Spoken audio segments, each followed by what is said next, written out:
Are we live? Not quite. Okay, it says live on Facebook. Okay, we're now live.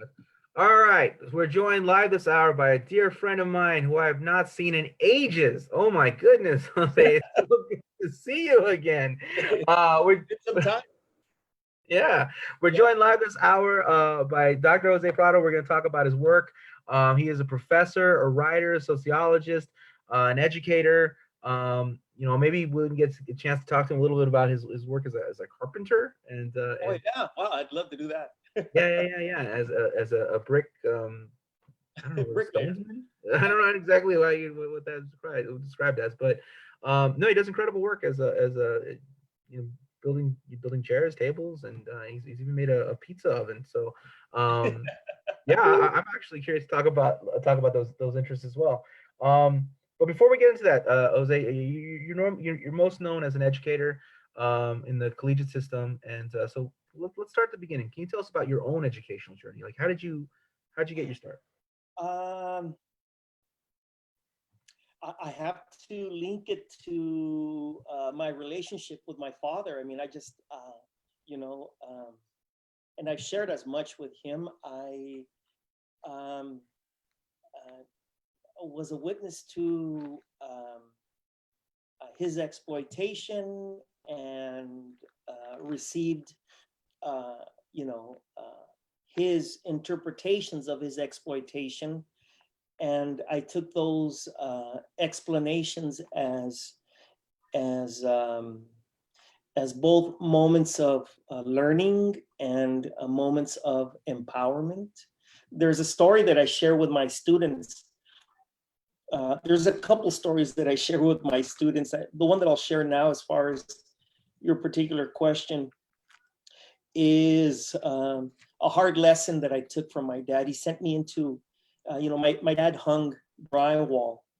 And so I must have been about 12 or 13 years old, and just reaching adolescence. And so, of course, what that meant was that, I didn't have, the physical or the body of a child any longer. I started to develop a little bit, and so my father took note of that and he'd take me to work, and I'd do hard work. And one day he played a game on me, and he asked me to, or he told me to unload the truck, unload the sheets of drywall from the truck. And I guess they were, I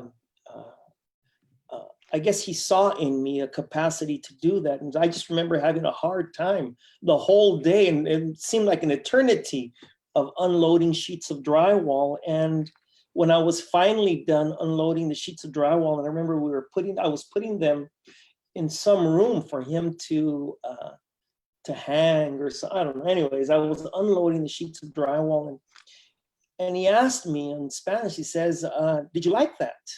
And he asked me that question with a smile on his face. And then, of course, I said no. And he said to me, "Entonces ya sabes?" Well, then he says to me. And it was just understood. The lesson there, of course, was that I needed to engage in the kind of work that was going to keep me from reproducing that kind of work myself. And at the time, of course, I saw myself outside of being a construction worker. When I saw myself outside of that particular line of work, I identified with my teachers. So I took on that identity early on. However,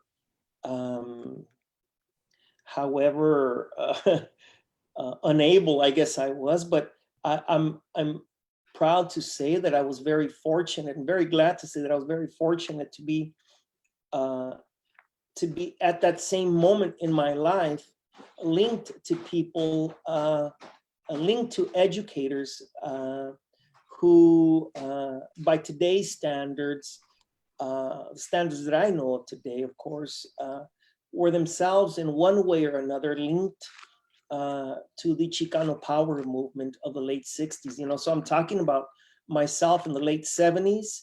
I'm talking about myself in the early 80s. And so I'm talking about educators who were young people, or, young enough to have participated in the kind of things that were either directly or indirectly happening between 1968 and 1972, for instance. So there's much to say. Yeah. Much to say.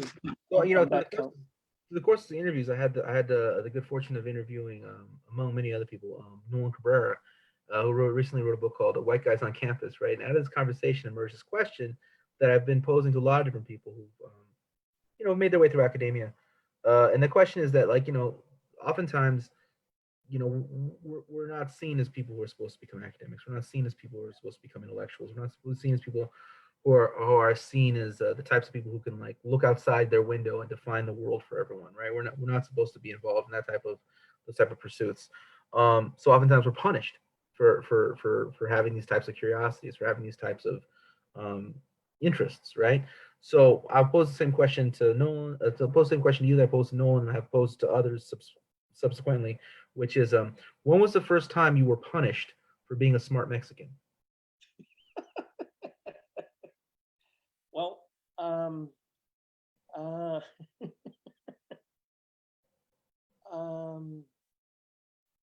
it must have been when I was about 12 years old. And of course I didn't conceptualize myself as a smart person back then. Right. I just remember one time, I was 12 years old, and the kind of things that I had heard growing up, especially up to that point, converged in this moment where we're saying the Pledge of Allegiance in class. And my cousin, who was in class with me at the time,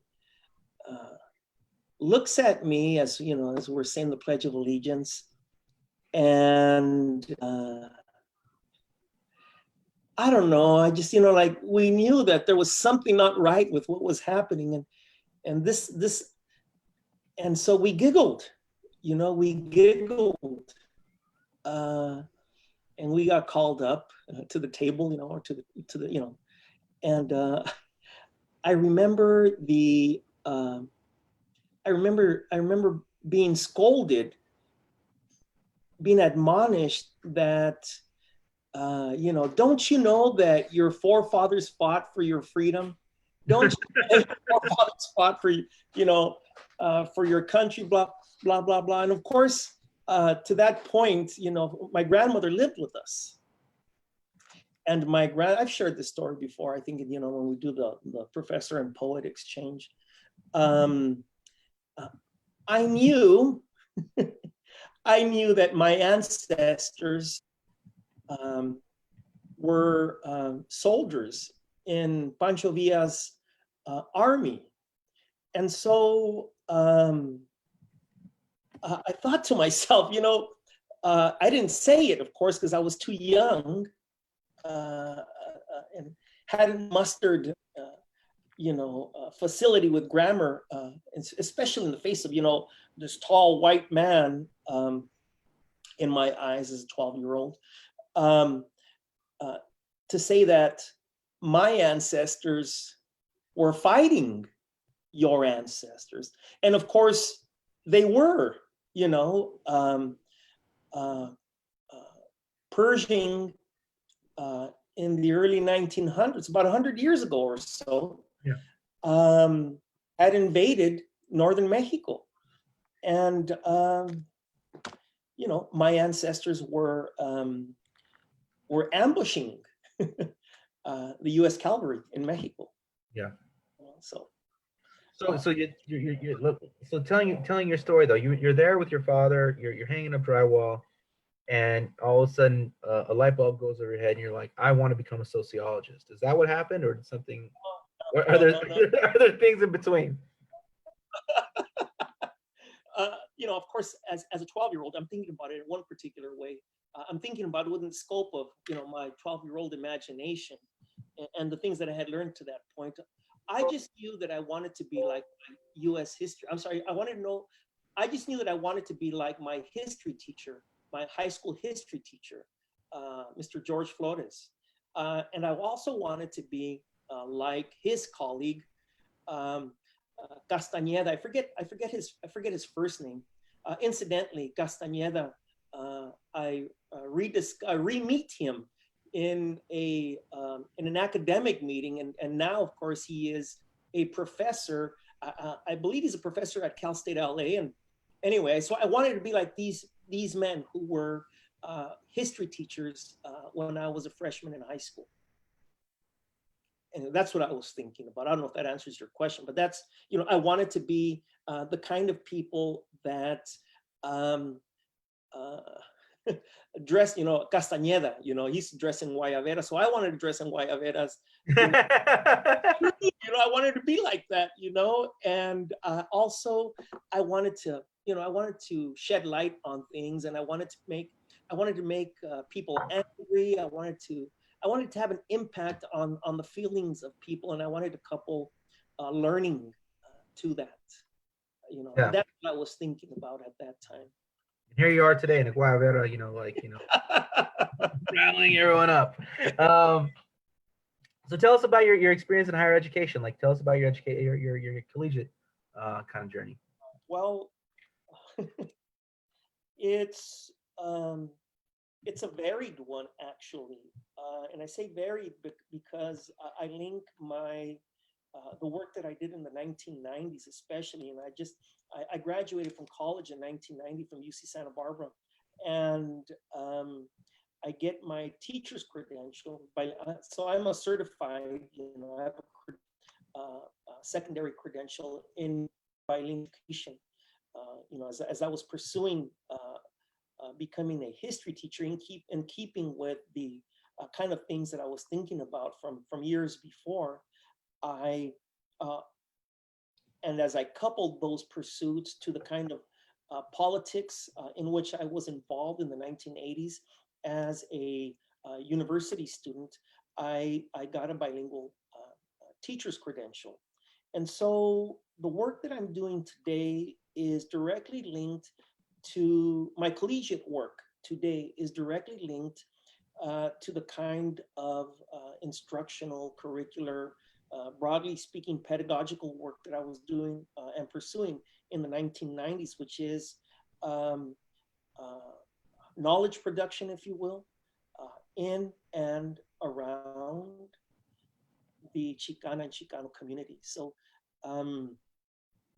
that's been the basis of my collegiate work, my collegiate experience. So today, of course, as you know, I work at one of the regional Cal States. I work at Cal State Dominguez Hills, and there, of course, the large proportion of my students, the greatest proportion of my students are people of Mexican extraction, Chicanas and Chicanos. Of course, I also work closely, directly, and in class and outside of class with Central American origin students, even South American students I've worked with in the past, and of course, Black students. Yeah. So tell us about the rhetoric of the DREAM Act and why Latinos and Latinas are at risk in issues of education, health, community, and justice. The rhetoric of the DREAM Act. Well, I don't know how you happen to be defining that particular. I'm defining that by a paper you wrote and got published, an article you got published. Oh, okay, all right. Yeah, along with Gabriel Gutierrez. Yes. You co-wrote. So yeah, before we get into the content, yeah, I'm being smart out. Before we get into the content of that article, can you tell us about your time at UC Santa Barbara and your working relationship with Gabriel Gutierrez? Oh, wow. We were involved. There was a group of us that were involved in an organization called El Congreso. And so El Congreso had different subcommittees, and I was involved I was involved. I was involved with the general body, El Congreso. You know, I was involved with El Congreso, but then of course I was also involved with one of its subcommittees, and that subcommittee was La Escuelita. And so we did work in the community. We worked at a school called Franklin Elementary. We ran an after-school program. And so in addition to providing homework assistance and even some independent and novel instructional programming, we were really interested in fostering and continuing, to the extent that it was in our capacity to do so, the kind of ethnic studies philosophy that was by that time about 15 years old, right? So, and we were in a sense, broadly speaking, generally speaking, we were taking Chicano studies to Chicana and Chicano studies to the grade schools, right? So we were speaking in Spanish with our students. Of course, I don't remember the details of our conversation at this point. It's been, it's been about 35 years or 35 years or so that I was involved, since I've been involved in La Escuelita. So I don't remember the details of the curriculum, but we were certainly promoting Chicanidad, by way of our presence, by way of our discussion with students, by way of our interaction with the students' parents, by way of our advocacy on students' behalf, by way of our interactions with Blas Rosas or Blas Rojas, I forget the principal's last name, but by way of our interaction, by way of our presence and our involvement in the community, and not just at Franklin Elementary, but the connections that we sought to make between La Escuelita and Casa de la Raza, over at UCSB, which is essentially down the street from Franklin Elementary, over on the east side, or is it the west? It's the east side, over off of Milpas, in the city of Santa Barbara. Were you really surprised by the way I don't know, just the kind of the way the geography or just the I guess segregation of Santa Barbara, and just like how stark it really is in the city itself? At the time, divide, and so this is literally 35 years ago is when I enrolled at UCSB, and I remember being there my first day. I remember walking on campus my first day, and my response to the lack of familiarity at the time, my response was, I remember I felt resentment. I felt angry. I felt angry, as I was walking on campus, and thinking to myself that the people around me at the time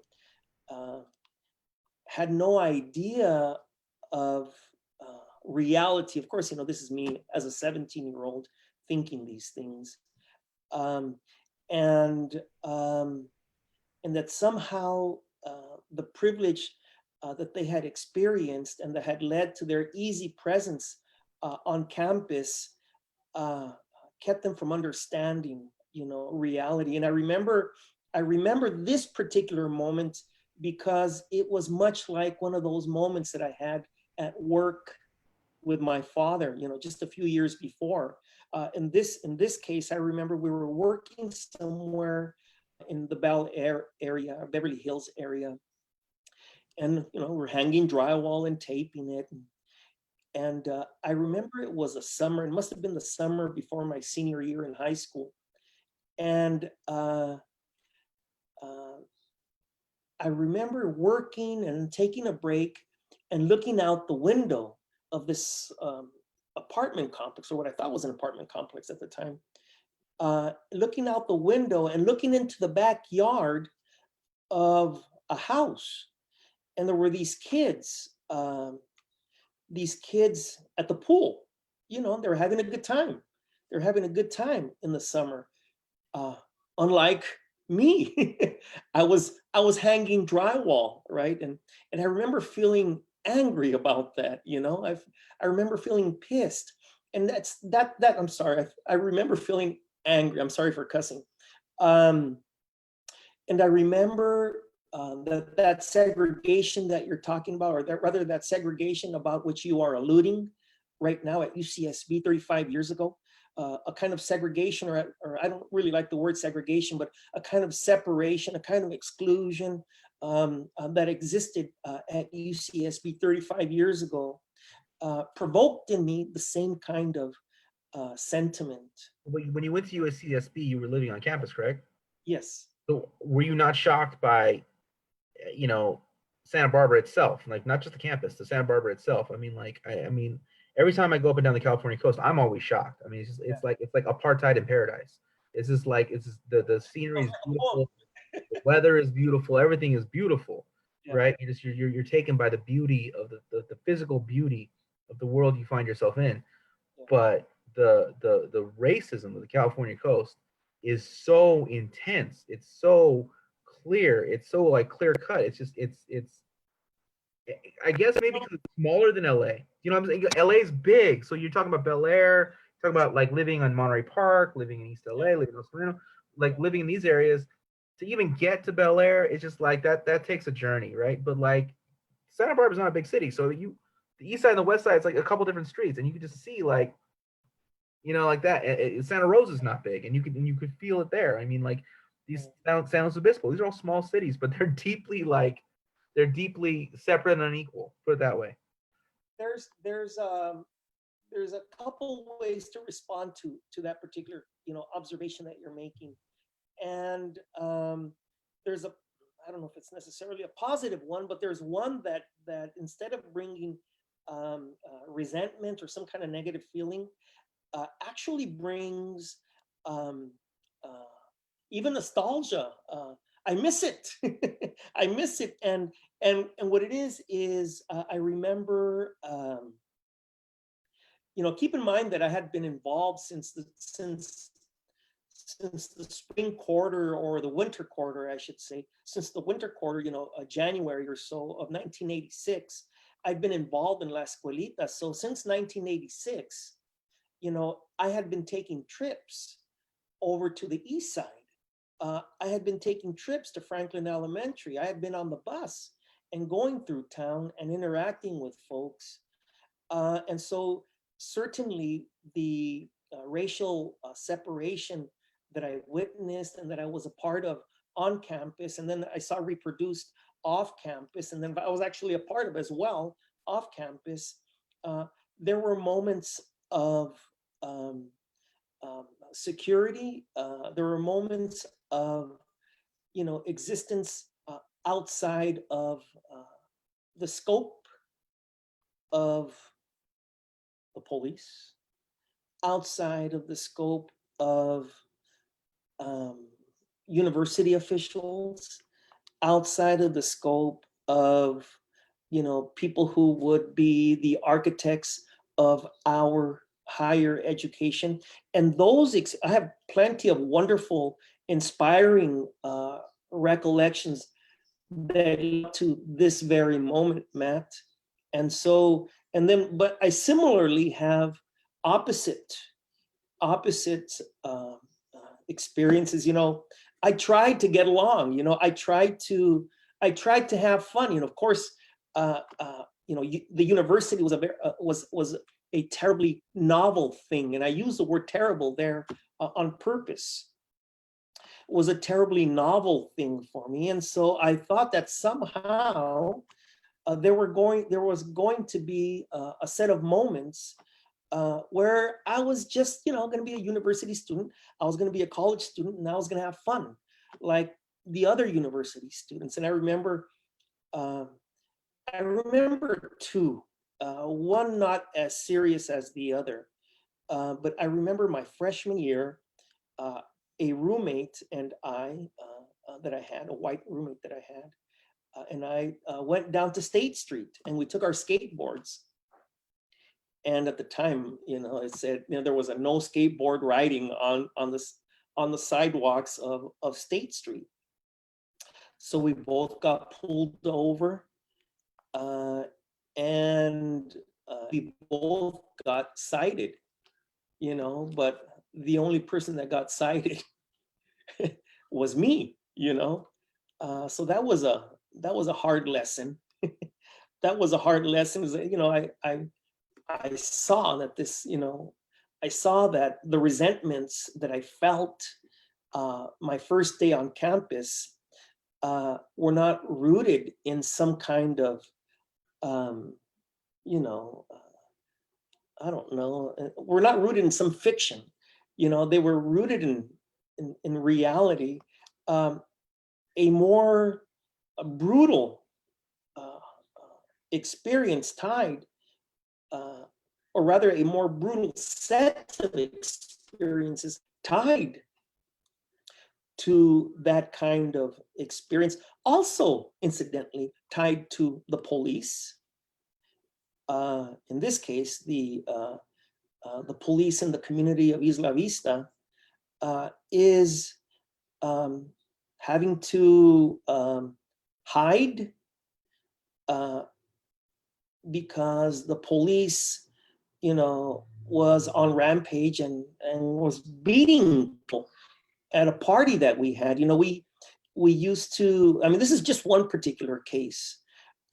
We used to have parties, and the folks from LA and folks from San Jose up north were the ones that, from my recollection, were the ones that had most experience with backyard parties. And backyard parties in the 1980s meant that there, you'd hire a DJ, and then the DJ would play, backyard disco style music. And so it'd be a gathering of, the comparatively and relatively few Mexicans, Chicanos, would get together in certain apartments on weekends and would get together to have a party. And so while the cops at one extreme were simply demanding that we close the windows of the apartments to kind of, to burn us out of the parties, because there were so many people in these small apartments dancing and creating all this heat that people would eventually leave. At another extreme, they came in to beat people up. And so that's one category of experience. I remember seeing the cops put the barrels of their shotgun, or the barrel of one particular cop put the barrel of his shotgun on the head of one of my friends who was, pushed to the ground and had, I remember hearing the cops say racist things to him as he had the barrel of the rifle on his head, So those are, like I said, I'm sharing extremes here, right? I have extreme positive recollections and I have extreme negative recollections, both rooted in the kind of racial separation and exploitation that we experienced as students and members of the community in Santa Barbara. Yeah, no, definitely. Yeah. It's important people understand that that's not the bad old days. Almost, I think about 2 years ago, a year and a half ago, I almost got shot at Southwest College trying to collect a check. This police officer told me he was going to shoot me. Yeah, I was wow. Yeah. Well, what happened was I wandered into the police station into the wrong door, because you had to go through to unlock the doors. You have to it doesn't matter. I had to go to the police station on campus to it. So I'm walking around this. There's no clear markation of where I'm supposed to walk in. I don't even know what I'm doing. So I see this door. It looks kind of like a door with a door handle. So I open the door, and I'm suddenly in their break room. And this guy walks back, and he has his hand on his hip, and he says, "Take one step further, and I will shoot you." Wow. Yeah. Wow. And then my idiot self is like, "You're the one that let the fucking door." That's not the right thing to say. What not to say when you interrupt a cop? Yeah. But not to say when you break into a police station. Yeah, but that was a pretty harsh reaction. I don't think that would have happened if I like had blonde hair and blue eyes. I don't think that would have been Of course the not. same response. I mean, I used to probably get the "What the hell are you doing here?" But it wouldn't be like one step and I'll shoot you. It seems to be a little Wow. like kind of a graduated response, you Yeah. know, like yeah, that happened. That happened in Southwest. So. And so a lot of the work that I do as an educator Mhm. is rooted in putting uh, those experiences of surveillance and control and manipulation, and then of course the exploitation to which it is tied, Yeah. is is is to put it in context. Is to put it in context so that the students with whom I work, uh, directly and indirectly, that they might gain some narrative to frame these kind of experiences. And that's why, to kind of take it back to this running program that we have, Reading Capital. I mean, this is just one case. It's why I've taken it upon myself, to read this particular book and to engage in discussion and question, and to learn from you, to learn from the people that participate, so that I can bring my time and attention, things that I've learned directly myself or by way of conversation with you and the other folks on the computer screen, Yeah. to bring it to the classroom. You No, know, yeah, I've learned a lot too in the process. It's been yeah. great. So I want to talk to you about something else. I want to talk to you about, you teach over at Cal State Dominguez Hills, and I want to get into your work there, and kind of about not necessarily your work at Cal. I mean, we'll talk about your work at Cal State Dominguez Hills, teaching people, but teaching students. But I'm really interested in also like the way you view the kind of classroom, the way you view the very geography of Uh, classroom, the way things are set up physically, yeah. to kind of like with certain, there's certain results they have in mind when they actually build the way things are physically structured, right? Because I really want to speak to that, but I go ahead. really, I really want to get into that. Before we get into that, though, I want to ask you. Before we get into that, I want to ask you about your work with Casa de las Americas, Cuba. Man, that's kind of the big selling point of this talk right now. Yeah. Like, um, what what has it been like working with Casa de las Americas? What Well, is I get to wear guayaberas. I get to wear guayaberas, but I'm just messy. No, yeah, uh, but I feel very comfortable there. yeah, I feel it's been great. You know, it's been great. Um, and So in 2013 and in 2015, uh, I took students. The difference, of course, is in that 2015, 5 years ago now. Wow, 5 years ago, I took or I helped organize not just a meeting, a seminar for students with folks from Cuba, um, but I was also integral to um, the organization of a seminar um, that I was able to take. Well, Gabriel Gutierrez is one of the persons, and um, Francisco Tamayo was another person. Oh my gosh, I remember Francisco's name because we were going to work on a project, and he's friends of mine on Facebook. Irene, forget the other woman. There's two other professors from Irene is one, and Marta, I forget their last names at the moment, are also persons that went with Gabriel. So there was me, and then there was 4 or 5 other professors from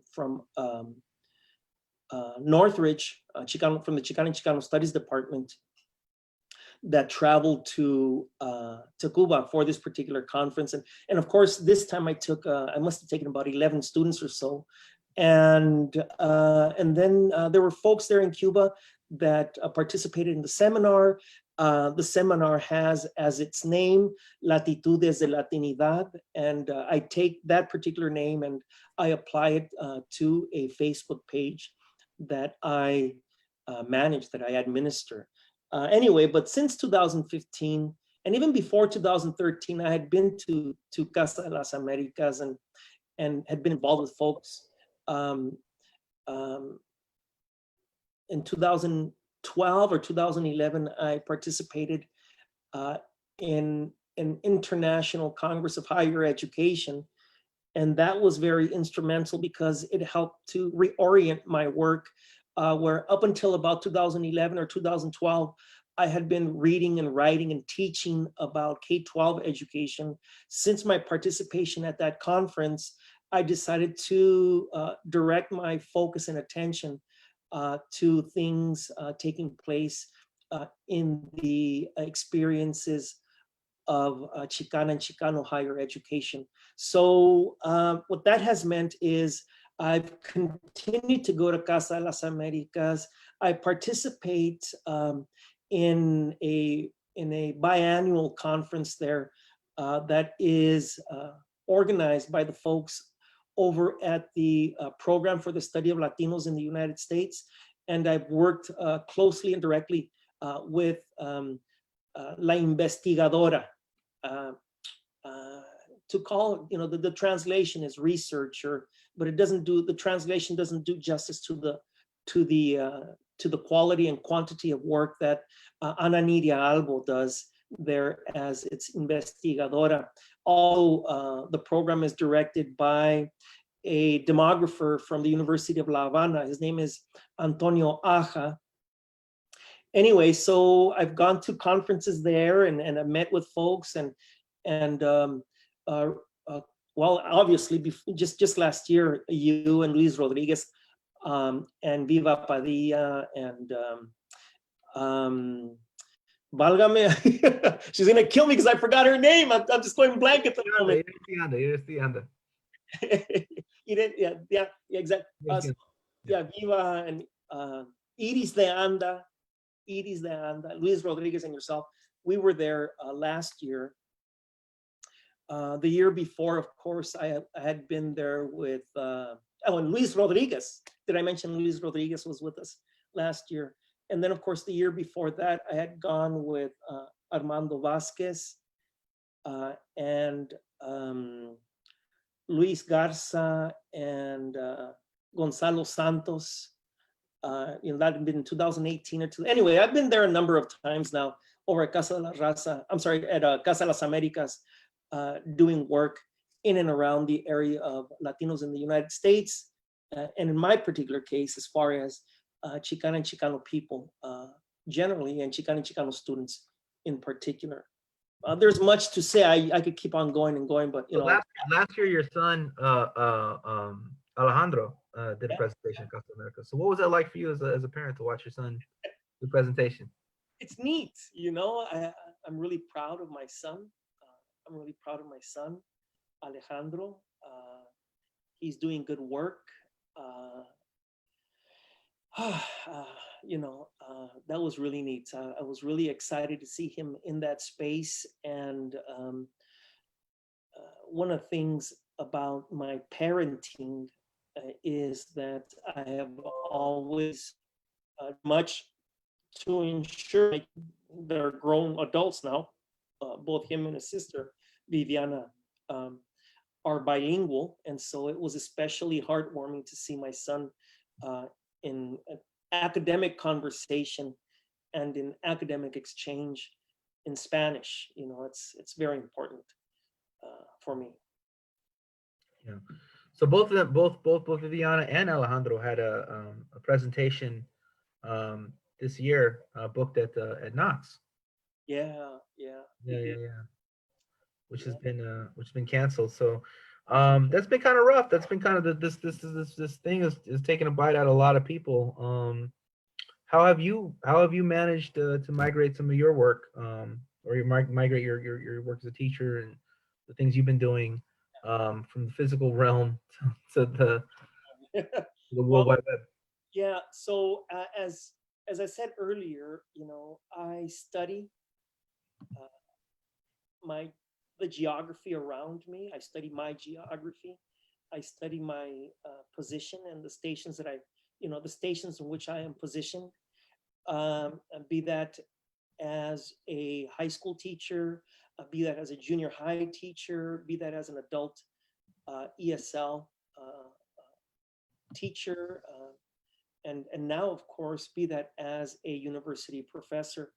And so I read about and I write about my work. And currently, of course, I'm putting together a paper that involves one poet, uh, whose work involves one poet. And I'm writing about it, and I'm thinking about this particular work in the context of the contemporary moment and the attack on Chicana and Chicano students and the Chicana and Chicano community more generally, as the community has some handle, some reach, some presence in higher education. Yeah. Yeah. So much of what you do is so much. Oh, yeah, let me repeat that. So much you do is based on like physical space and the use of physical space in order to ensure certain outcomes, right? So they have these preordained outcomes that the people who design these physical spaces have in mind, and then they go about designing not just attitudes or thought, but actually the way things are actually physically structured. Yes. Can you speak to like how does that play out in education? How do you theorize that in the way that education takes place? Well, there's you're asking me a big question, and I really want You to. have 5 minutes. No, I'm kidding. I really want to do justice, but I'll say this much, at least theoretically, and then I'll talk a little bit practically. Uh, my attention here is rooted as much in that conference that I attended roughly 10 years ago in La Habana, the higher education conference, uh, as it is rooted in a reading that I did. I came across a book some years ago um, called The White Architects of Black Education, written by a professor from Chicago, who I learned was originally passed away not too long ago, was from I think the Compton area, or certainly the more general South Central area. The man's name was William Watkins. And so I was thinking about this particular book in light of the kinds of things that I was writing about at the time, uh, writing about the racialization and the kind of ideologies that surround Blackness, not just in the eyes of a white educational establishment, but in the eyes of the largest proportion of students in the public school system in the LA metropolitan region, which are Chicana and Chicano students. And so I was thinking about, as I was thinking about this, I was thinking, well, I'm really interested in the question of epistemology. I'm really interested in the question of ontology. And because I have these concerns, and because I'm interested to make sense of how it is that we come to view one another and how it is we come to locate ourselves in the racial hierarchy, I ought to be thinking about um, uh, my placement. I ought to be thinking about my placement in the station called the university classroom in relation to students' placement in this station called the university classroom. And I began to think about not just the corresponding relationships that exist between the classroom and the labor economy, but really thinking about something else that I had read. There's an article that I read around that time as well, written by Professor, at the time he was a professor at University of North Carolina, Chapel Hill. And I came to understand that he was also a master's student at Cal State LA, just before I had been a master's student there, Luis Urrieta. He wrote a paper whose title is called "The Field is Still a Field," right? And so he not only looks in this particular article about at the relationship between the the educational system and the labor economy, but he cites a professor from one of the founding professors of Chicano studies from the early 70s. And as a matter of fact, if I remember correctly, he actually takes the title of this article from this particular quote. And I forget the professor's name, escapes me at the moment. The second professor's name escapes me at the moment. But what this professor does is he elucidates for me, this professor that he cites elucidates for me the relationship between the rows on the cotton field, Texas, where Mexicans picked cotton, and the rows of desks before me, and it really got me to think, about how the structured designs of learning spaces do much to normalize and reify the kind of relationships that exist, in the other boxes of our lives. The other boxes where, there's a camera visibly there before us or invisibly there before us, or some device, making sure that, that the Taylorian principles of production or the neo-Taylorian principles of production are in place, and that you and I aren't sabotaging, the goals and the objectives of the sausage factory. And we'll talk about the sausage factory when we get to I think it's chapter 13 or chapter 16 of the book. Eventually, yeah. Yeah. This thing. So I want to ask you though, like, what are some of the concrete ways, like these concrete ways that we can just really see how profit is ripped out of the students as they think they're just sitting there learning, but they're actually being profited, by people they will never meet, will never know, will never interact with. So that question that you asked me is fundamental to the sociology of education class that I teach, particularly one that draws on a Marxist analyses of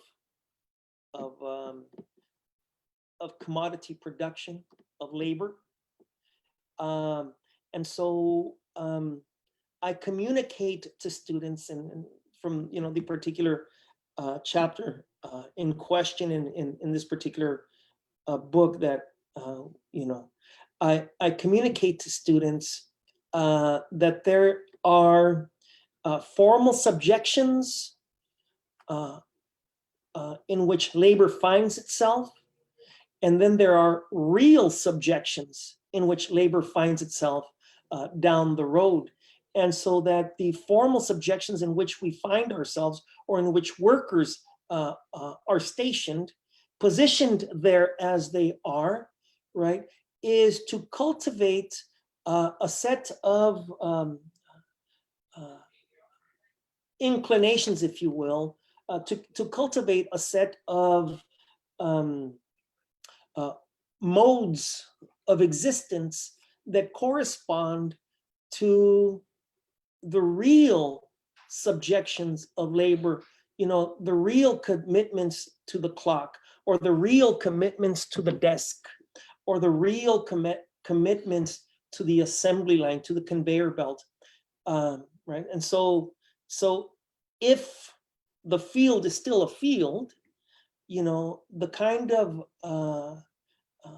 formal subjections that students experience in the classroom as third graders corresponds to the kind of subjections that they're going to experience after school or before school or on weekends or in the summer when they are with their parents picking grapes, you know? And so one set of experiences corresponds to another set of experiences, and they learn their place. You know, they learn to inhabit, and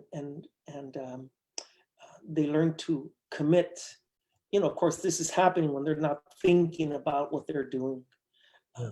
And so I don't know if I've answered your question completely, but I think we talked, a very, very popular phrase right now is school to prison pipeline, right? But what people don't realize is that school has always been a pipeline. It's a pipeline to factory exploitation, or in fact, a pipeline to, it's a pipeline to labor exploitation in general speaking, and the public ends up paying for it. So you pay for your own training to be exploited by private interests. And that's there kind of and the way. there is the discussion, right? Once that discussion has been uh, explained, once that discussion has been illustrated, following the explanation, right? Then we get into discussions of, surplus value and surplus labor, etc., to address the kind of thing that you're talking about right now. But what I'm talking about though is if you're lucky, You'll it's get a job. because nowadays, more likely, you're just accruing debt. You'll become a debtor. Yeah, exactly. And this kind of takes us back to one of the conversations I think we had in this very hour, where you where I talk about my ancestors. You know, so on my mother's side, um, my grandfather was the youngest of 11 brothers and sisters, and of those 11 brothers and sisters, the two oldest went to fight with Pancho Villa.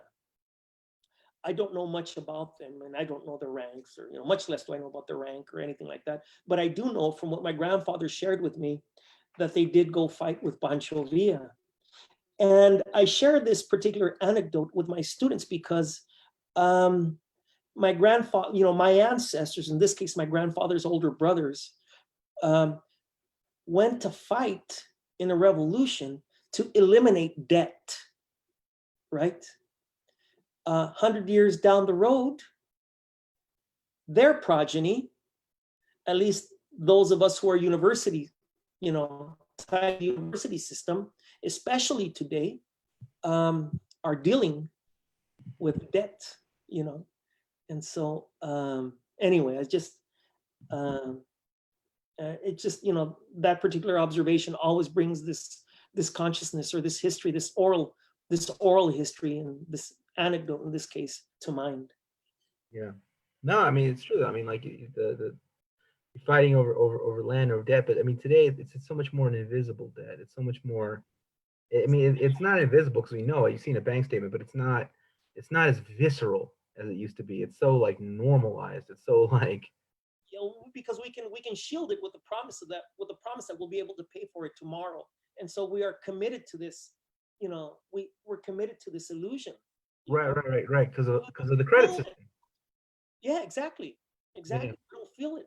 So we So just. yeah, if they had just given Emiliano Zapata a credit card, they probably could have prevented the Mexican Revolution. Well, I wouldn't go there. I wouldn't say that. That if you say that, no, but yeah. I'm the one that said it, and I'm joking. So Yeah. like, yeah, I know you're saying it tongue in cheek. I know you're saying it tongue in cheek. But there were folks at the time, right, who were accruing debt, and that did engage in centralizing debt and then manipulating debt, administering debt with the hope to get people out of debt.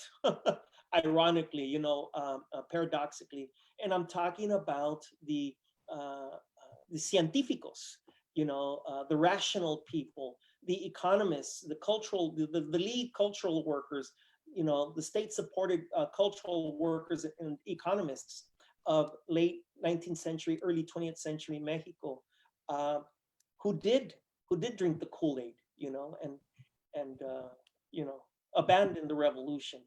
Mm. Absolutely, absolutely. So there were some folks like that. Yeah. Yeah. So where can people connect to? Oh, wait, before we get into that, your interest in carpentry and your interest in, in oven making. I'm not joking. This you've made an oven. Where do these extracurricular like activities and your proficiencies in these extracurricular activities, where do they come from? Well, I'm telling you, I grew up doing construction. Mhm. I grew up doing construction. I'll tell you, anything that I've made, um, as this touches a chord. It touches a chord, and I suppose I can talk about. I'm not a mason. Nobody's paying me to lay brick. Nobody's paying me. Nobody's paying me to make furniture or anything like that. Um, so the things that I do are things that I do to buttress and expand upon, and make real my relationships, not just with myself as a child worker, but my relationships with my parents, and even my relationship with my grandparents. And since you're talking about the oven, right, that um, I made that oven. I'm sorry, I made that oven in remembrance of my grandfather, um, who was a baker. My grandfather, the youngest of 11 brothers and sisters, became an orphan, uh, incidentally, uh, on account of a typhoid epidemic, a pandemic that had afflicted Mexico during the time of the Mexican Revolution. Of course, he says that, he used to tell me that happened because there were so many dead bodies everywhere that, se levantó un peste, an illness spread on account of so many dead people laying around. And so his parents died and became an orphan. And so he had to make ends meet. He had to do so first as a worker in a mine as a child. Later on, he got crafty and he'd steal dynamite from one mining company, and he'd sell it to another mining company. And then he'd steal it again from that mining company and sell it to another mining company. He did that for some time, and then eventually he became a baker. His brother-in-law taught him bakery. And so I remember being a child and visiting him in the early 70s. And I mean, he was already an older guy, so he had this bakery, and it was just a room, a brick room. And he had anyway, I can keep on going. I can, talk about this, but the work that I did is in memory and in recollection and honor my mother, who recently passed away, and her father. Beautiful. Yeah. All right. So we're coming up on the hour. So can you tell us a little bit about where people can connect and find the articles that you have had published, and where people can connect to the work that you're ongoing doing, and what are some of the future projects that you got coming up? Cool. So I just recently had an article republished, and I'm really excited and really proud of this particular article. It's an article that I published in Mexico last year, and it's one that was republished at the Journal of Latinos in Education, and its title is, and I'm looking for the title. I forget the exact title, but I just want to make sure that I give you the correct title. So the title in Spanish is Historia Urbana y Arquitectura en la Educación Superior Chicana. So it's urban history and architecture in Chicana and Chicano higher education. And it was republished in the Journal of Latinos in Education just recently. And it's published in Spanish, but it has a synopsis, a fairly long, as synopses go, synopsis in English. So anyway, so that's recently published in the Journal of Latinos in Education. So you can find work there. And, of course, I also had some work published in an anthology, edited by my colleague and friend and compadre, Gabriel Gutierrez, Latinos and Latinas at Risk. And I should update my website, and I'll do that in short order for sure. But in the meantime, if people want to get in touch with me, of course, they can find me not just at the Latitudes de Latinidad Summer Academic Seminar Facebook page. They can also find me at my email address on campus, jprad as in Danny, O, J Prado at csudh.edu.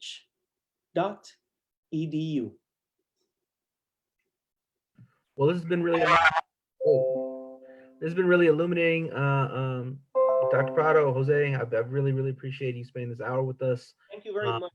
We're gonna be doing more work in the future, and I'm really excited. Very good. Thank you. Nos vemos. I'll see you soon. Gracias.